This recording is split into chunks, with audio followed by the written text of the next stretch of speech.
Welcome back to our second session in this AFL webinar on Christian leadership in post-COVID Asia. This session will be on preparing yourself for the new normal. Now, I believe the earlier session was a little bit scary. I think for many, you probably felt that, hey, this guy PC has got a pretty good imagination. I want to assure you that almost nothing that I said in the first session was from my imagination. I'm not a good fictional writer. That's not one of my strengths. I don't think I could ever write a fiction. Imagination is not my strength. And really what you heard was simply what I have heard, what I have learned from leaders in healthcare, learned from leaders in government, in business, from economists, from strategists, either learn directly by asking them questions, learn by reading their speeches, their policy statements, and basically trying to put it together in a way that is relevant for Christian leaders, especially pastors. So basically, it's not from my imagination. It is just collation of data from other people. Now, I'm sure you are also aware now that whatever is happening around has affected your life already. Isn't anybody, I think, on earth, except in the most remote village, that is not affected by this pandemic? Affected personally, their family is affected, their work, their ministry is affected. So it's something that has hit every one of us. It's no more a theory. It's a practicality. Now, today's topic on preparing you for post-COVID Asia is actually something we have been trying to do in AFL for several years. Many of you actually have already attended AFL seminars on leadership in the 21st century. Basically, that was our desire at that time in all those seminars to prepare you for the new world. You see, as believers, of all people, we should be the ones most able and motivated to prepare for the new world because we read the Bible. And in the Bible, very clearly it tells us that in the end times, things will change very dramatically. And I believe almost all Christians can see things that suggest, that tell us we are very much in the last of the last days. So if anyone should be prepared for the changes, it should be the Christian leaders. It should be the pastors, especially pastors of Bible-believing churches, because it's clearly stated in the Bible. But the sad part is, Christian leaders are probably the least prepared for changes. Business leaders are prepared. Good governments are prepared. But Christian leaders are not. Sad. We call ourselves Bible-believing. But I've always said Bible-believing is very different from Bible living. You can believe, and you do nothing about it. And that's very, very common. We just talk and talk. We preach and preach, but we never live the way we should.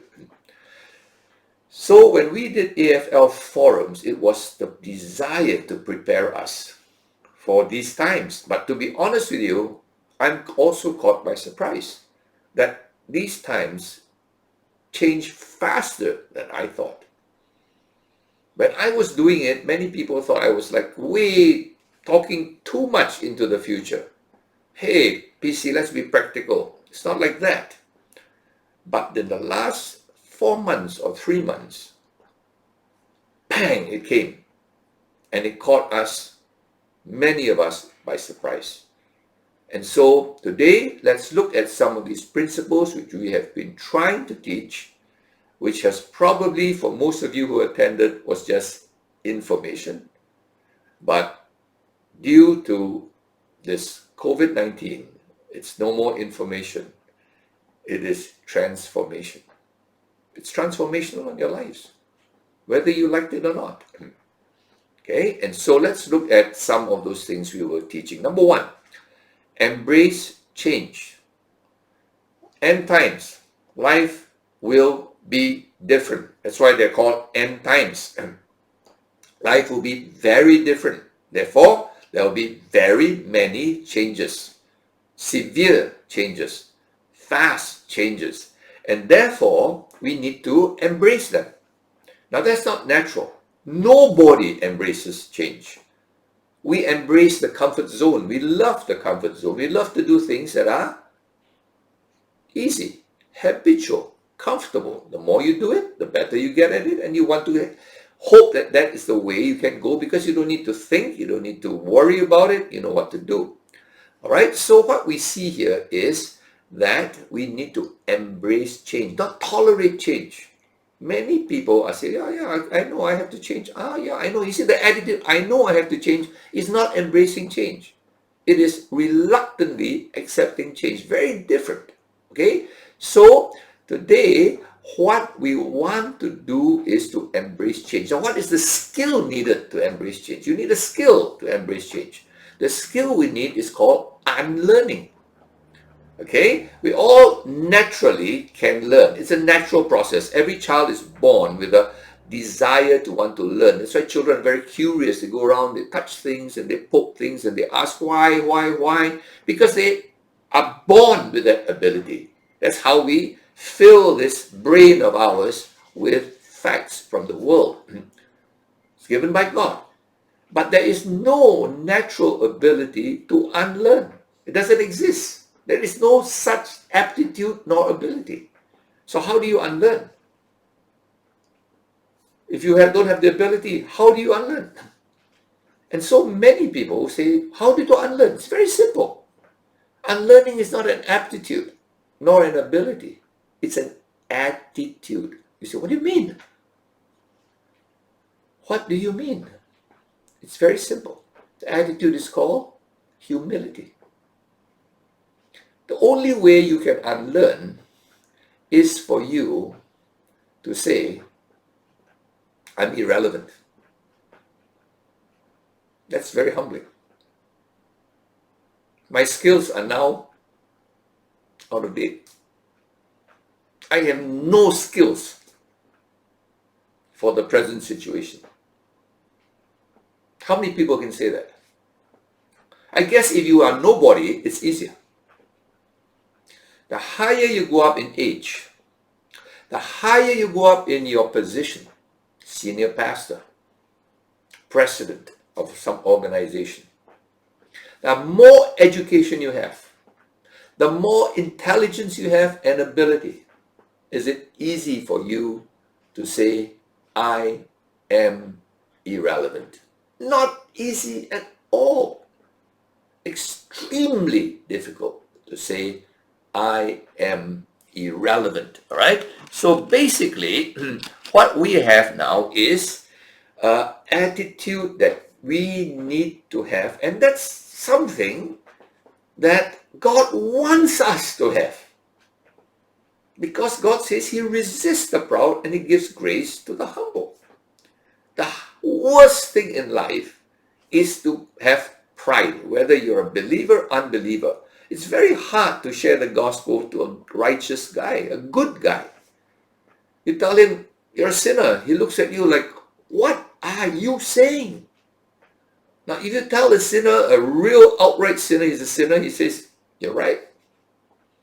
Half the battle is won. The same in this situation, you tell someone who is way up there, you're irrelevant. Your skills are irrelevant. You know, it's not going to be easy. So let me say this. If you want to succeed in the last days, which is given by God, it's not Satan making the last days, right? Then have this humble attitude. God, I need to learn to humble myself and know that a lot of the skills I have or don't have, I'm irrelevant, God. I need to unlearn what I thought was useful. I need to relearn again like a little child. How many of us can do it? If you can, on your own, you're not human. You need God's grace. All right? So it's an attitude. What special attitude? Nothing special. It's called humility. Right? So I hope today, number one, you must say, I'm irrelevant. In this new normal, my skills are largely irrelevant. Okay? That's the first thing. I always say, when a typhoon comes, a super typhoon comes, all the tall trees go down. Hurricane comes, the tall trees go down. You know what? The grass is still there. The little humble grass just blows with the wind. Not a blade goes off. All there, intact. When all is gone, the humble grass is still there. Can you be, in your own mind, that flexi grass that can take the turbulent change? Number two, love learning. All this, if you have been in AFL forums, you say, I heard this, PC. Let me just say it again. Love learning. Now, many of you say, yeah, I love to learn. I read the Bible every day. I read commentaries every day. I know all these Greek and Hebrew words. I'm not saying love learning, okay? Can I use the word not studious? Curious. Love learning means I'm curious, not studious. Many of you pastors are studious. That you did well in seminary. You got A's in seminary. You're studious. You know, studying Greek and Hebrew is not easy. But studious doesn't get you well in times of change. And the last days are times of change. Curious gets you well. So when I say love learning, I say, are you curious? Are you like a little child? You see something new, you want to poke your finger there and test it. I have a little granddaughter, she's 7 months old.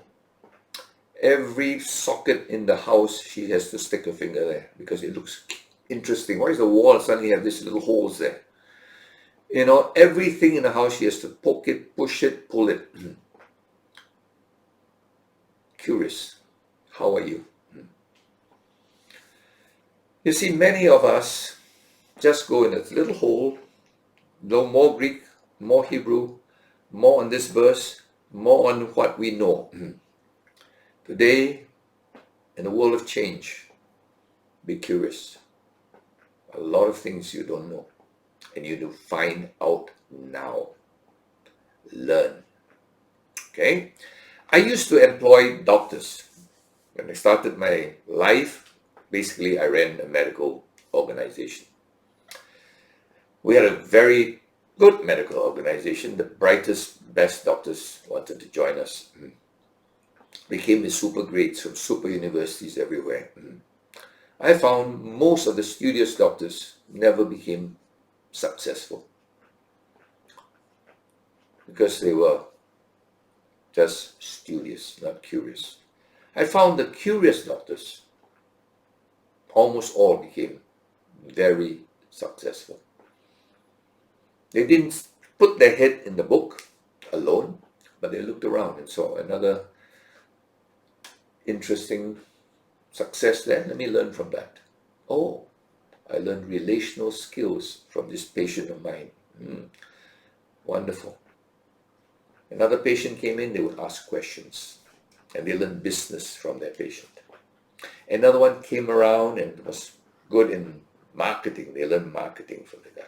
You know, these doctors were giving advice, they were also getting advice. You know what? Because they were curious to ask, curious to learn from all their patients, very soon they were experts in relational skills, in language skills, in cultural skills, in sociology, in behavioral skills. And you know what?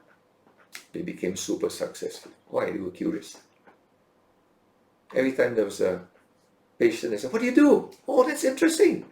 What do you do in banking? Oh, okay. What's the scene like in banking? Oh, okay, that's good. Wonderful. Oh, what do you do for a living? Oh, I'm a gardener. Oh, tell me about fruits and tell me about this." And you know, they're curious. There's a lot of pastors today think that if it's not in the Bible, there's no need to learn.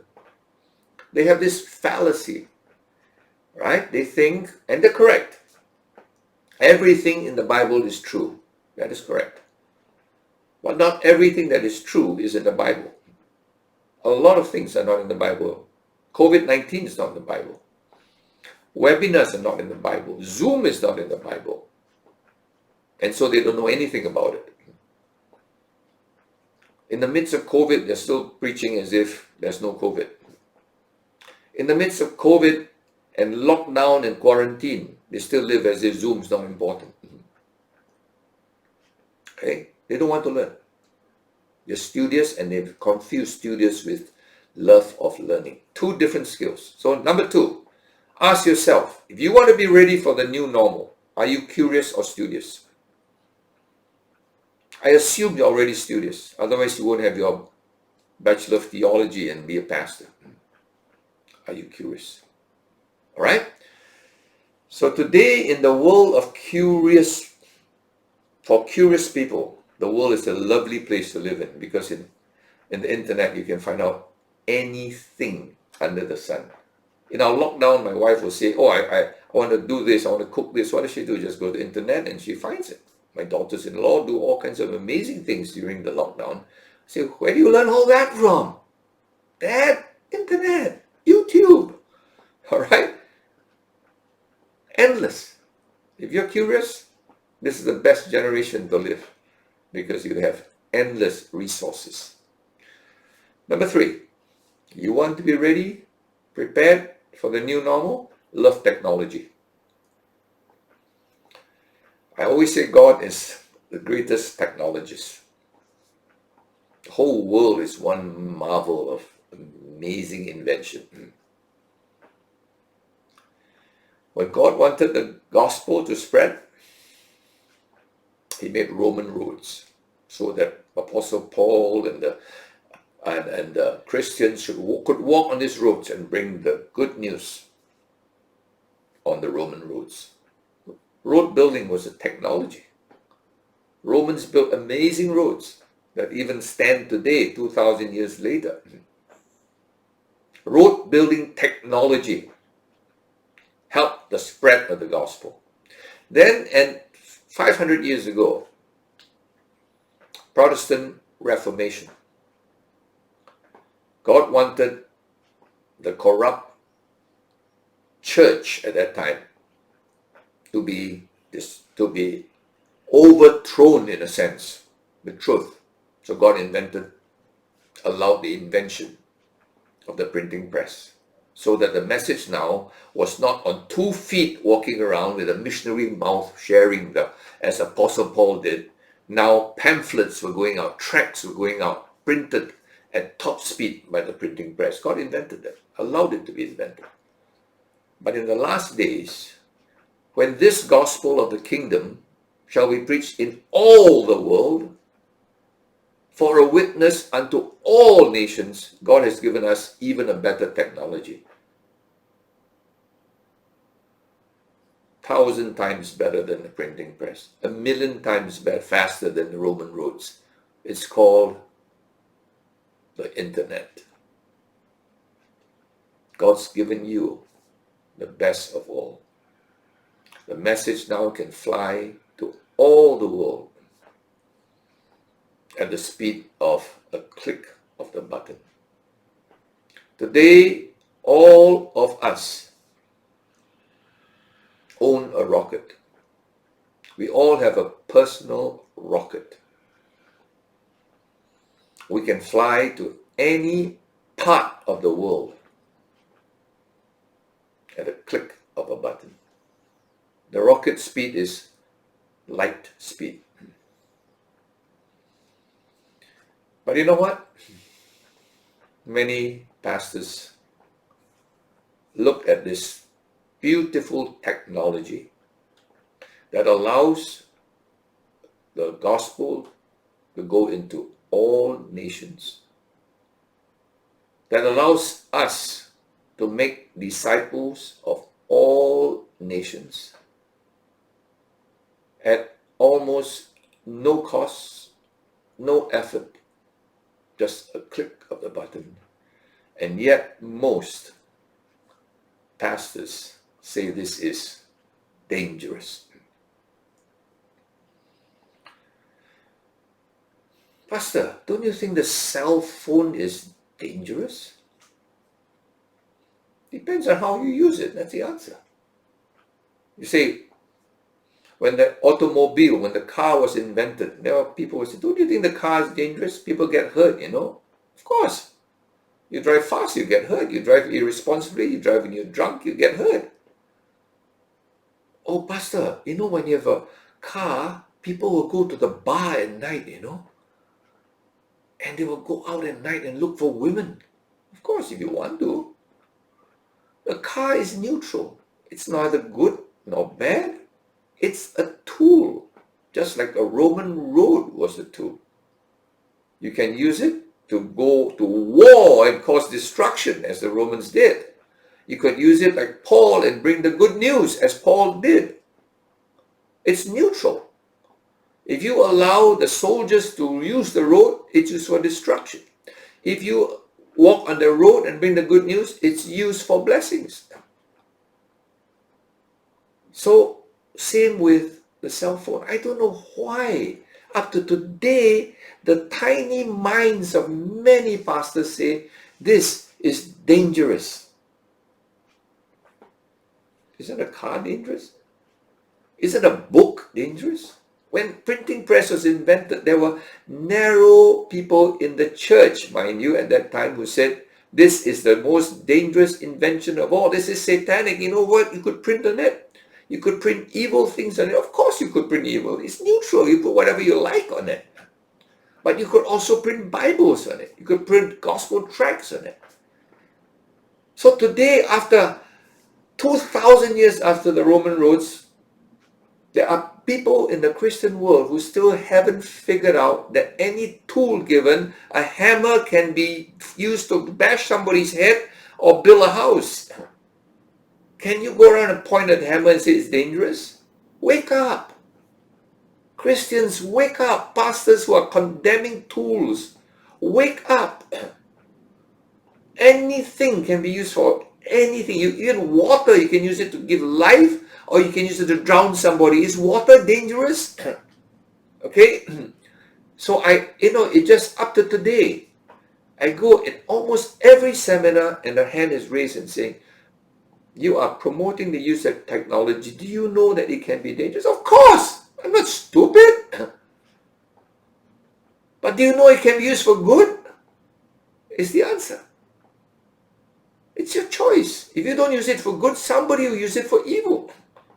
And I'll be honest with you, the cell phone now is used by terrorists, by satanists, by the devil to corrupt our youth because we don't fill it with good stuff. I hope today you will love technology because it's a tool like never before. Your message could fly like lightning all over the world. You could fulfill the Great Commission right where you are. You know, with the cell phone, I don't own a laptop. Now in the studio I use it, but I never use it for anything else. I don't have an office. I've never had an office. They want to give me an office, they put it there, I never go in. Because to me, I have a rocket. I can go anywhere, every day. I record my seminars, I talk to my missionaries on the field, I disciple people. What a tool. Amazing. Let me ask you a question today. Are you having the right cell phone? Okay, what's your rocket like? Does it work half the time? Does it work half the time? Do you love technology? Or do you want to stand behind and let the terrorists use the cell phone and Satan use it? Okay? So today, let me ask you, do you love technology? What cell phone do you have? Do you know how to use it? Do you know how to video yourself? Do you know how to use Zoom? Do you know how to use social media and spread the message? God help you. All right, it's almost like the disciples had the good news. The Roman roads were built, and they said, no, those roads are dangerous. They're used by soldiers. Don't go on it. All right. Number 4, be willing to travel. Okay, some of you say you can't travel now, man. That's true. You can't travel on a jeep. You can't travel on a plane soon, I guess. You can't travel on the road. It's locked down, it's quarantine. But you can travel anywhere in the world. Now, you said, aren't you talking the same thing? Aren't you talking about technology again? I say, no, this is about theology. Loving technology is one thing. Love your theology. You say, what do you mean? I'm a pastor. I know theology. You know, I could say this. I'm careful when I say it, but I say a lot of us read the Bible. We say we believe the Bible, and yet we don't act like pastors who believe the Bible. We act like priests. I said, what do you mean? If you look at the New Testament, in the New Testament, our goal, our role was to go out. In the Old Testament, it's very different. It's a beautiful tabernacle, then later replaced by a beautiful temple until it was destroyed. And the priests ministered in the tabernacle, in the temple, and their role was to keep things in order in the tabernacle or the temple, make sure things ran properly, and people came in from everywhere. 3 times a year, the Israelites came to worship their God. People brought burnt offerings every day to worship their God. The priests make sure that things were properly run. Today there are priests in their cathedrals, in their beautiful basilicas, and make sure everything is beautiful, impressive. Everything is run sacred and well. That's priesthood. We as pastors are supposed to make disciples of all nations. How does that sound like? Does it sound like a place? Or does it sound like going out? This gospel of the kingdom shall be preached in all the world, unto all nations, and then the end shall come. How does that look like? How is that in our theology?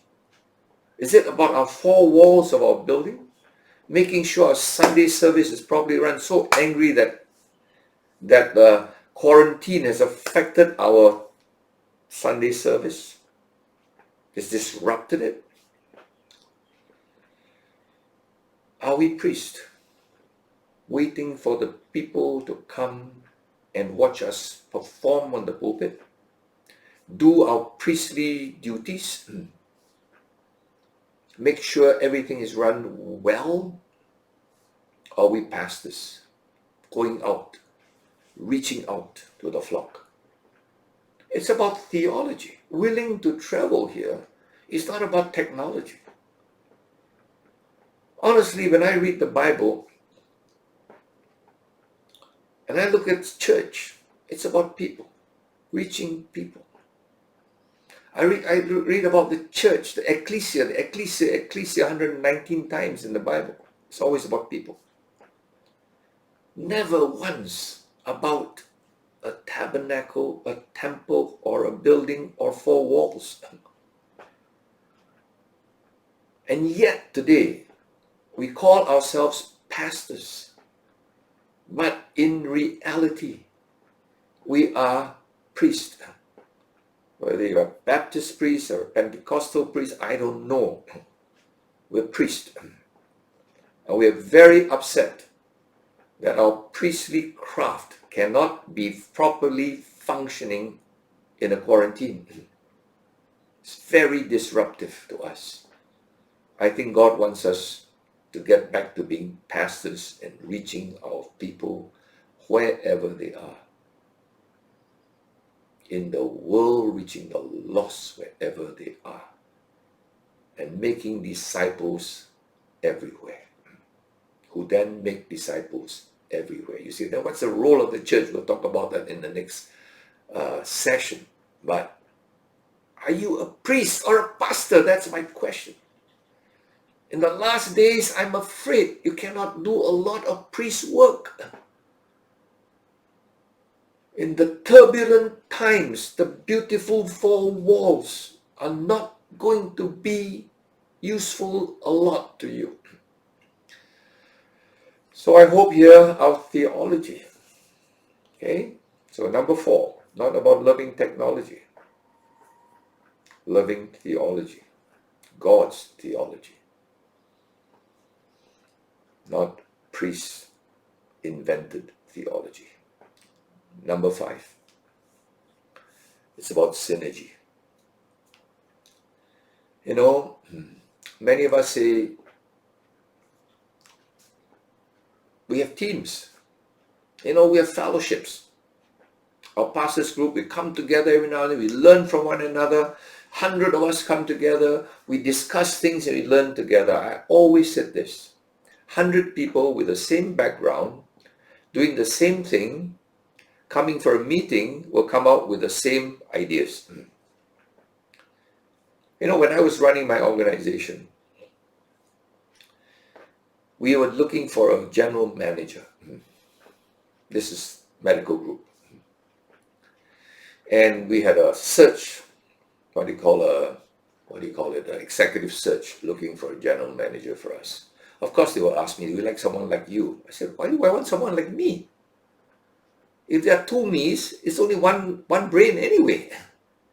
If there are 10 PCs in the same room, with the same educational background, the same medical background, the same experience, the same skills, 10 of us discussing come up with the same one idea. That's not a team. That's a pretense. And so what happens is, a lot of us, we say, we have teamwork. You know, we come as all our pastors, we think about what to do. What do you expect to come out with? Same old ideas. How can you have any new idea when you have the same channel of thinking? The same experiences? There may be some modifications. But in the last days, we're not talking about modifications, we're talking about turbulence. And so I hope today, when you form teams, you will understand in the basketball team, it's not all forwards, all shooters, or all point guards. Whether it's any team, it has to be of totally different skill sets. And so when you say you have a team to help you make decisions, and you need that.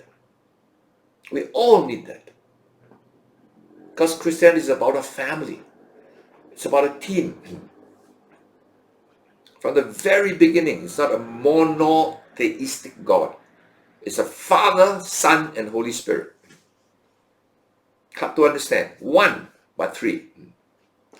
We must have a team in our church, our organization, one in goal, one in heart, but different roles. I studied how the best churches, the most impactful churches in different countries, I studied. Talk to them, my own country. Talk to leaders. Tell me about how do you run your place? Recently, one of them came. He's a leadership expert. His role is, he said, it's very simple, PC. My senior pastor has a council of 20 people. We meet regularly. He said, how many pastors in it? Just him. And maybe a assistant pastor. The others, different businesses, different roles. Totally nothing to do with pastoring. But Christians, missional, love God. Some come from a finance angle, some come from administration, some come from a government angle, some come from a media angle, some come from a mass comm angle, some come from a marketing angle. Different. And when they come together, they talk. Philippines, I went to Manila, the most successful church. I said, I want to meet a leader. I want to learn how this pastor has grown his church. So I met the leader. It's very simple. Pastor meets his council. Who's his council? The one I talked to was one of the council. He's a president, he's the chairman of a bank. Godly man. But he comes from a totally different angle from the pastor. I said, all the 12 leaders like you? Yeah, all different. All of us are different. You come from different angles. I said, what do you do? Meets us, asks our opinions. We're not like the pastor's there, the rest are just supporting him. No. He listens. That's a team. Today, we have teams, all of point guards, all of defenders. What kind of team is that? No wonder we come up with the same old ideas, repackaged with new slogans, new terminology, same thing. How can you use the same thing to meet different challenges? So today I'm asking you, do you have a team? I mean team. Not there are many people in the team. Is it really a team? Is it synergy? In fact, when I talk to business leaders, they say, you can't just have people all from different backgrounds. That's not enough, they tell me. I said, what do you mean? You told me this leader, he meets 20 people. That's not even a team, they tell me. I said, what? They're all from different organizations. But he said they're all the same age. Oh, yeah. What about different ages? Do you know young people think differently? How can these 20 old men come up and figure out how the young people think? Is there a young guy in the council? I said, no. Not even the successful guy in Manila. No, his guys are all like his age. I said, that's not a team. How many women? I said, all men. That's not a team. How can men figure out how women think? Oh. So all of a sudden I realized, I don't even have a team. So I started to build teams. And now I insist that ladies come from a different angle. The young people come from a different, not just different occupations, different backgrounds, different ages, different genders, different cultures. If they're all Singaporeans, how can you reach the world? All right? So today, there are 5 things we talk about. I want you to go and discuss this. Number 1, are you ready for the new normal? Can you embrace change? You said, I don't know how to embrace change. Ask for humility. Ask for the ability to honestly say, I am irrelevant. I need to be relevant. Number 2, ask yourself, are you curious? Not studious. Don't confuse the two. Number 3, ask yourself, do you have the tools? Are you using a rocket that breaks down all the time? How would you like to fly in a plane that breaks down all the time? Cannot fly or it crashes all the time. Many of you have cell phones that should have long been thrown away. You have nice shoes, you have nice shirts, but you have a lousy technology to reach the world. Number 4, how's your theology? Are you a priest or a pastor?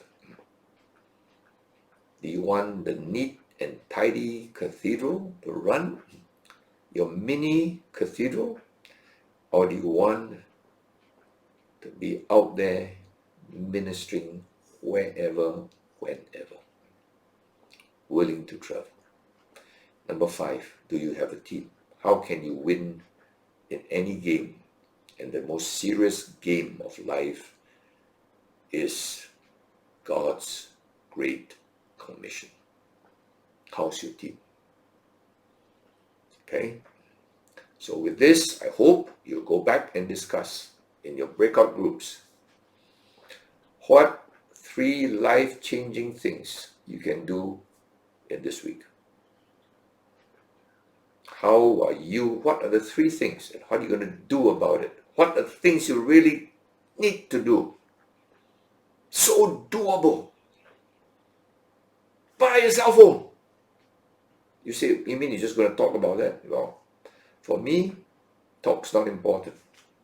Accountability is important. Go to your groups, discuss, and then check on each other. Did you do it? This is a call to action. Preparing yourself is not about talking. It's about doing. Preparing yourself for the new normal is about getting to work and doing something. So it's about what things can you do. Okay? Get a team if you need to. Bring in the people and talk. Have you got a tech guy in your team? Have you got a web guy? Have you got a Facebook guy in your team? How are you going to reach your people if you don't have this guy? Have you got a guy who can video you? Have you got a guy who understands how to do design for your web or for whatever you want to do on your Facebook or whatever? Have you got a guy to help you fix your hardware in your office or your router at home or whatever? That's a team. No point having 10 pastors who don't know nothing about this. It's not a team. Okay? That's an illusion. Delusion, rather. So I hope now we'll go out to breakout rooms, get call to action. Make yourself accountable. Write down the 3 things you will do this week and get it done. Right? And then we can start saying, I'm being prepared for the new normal.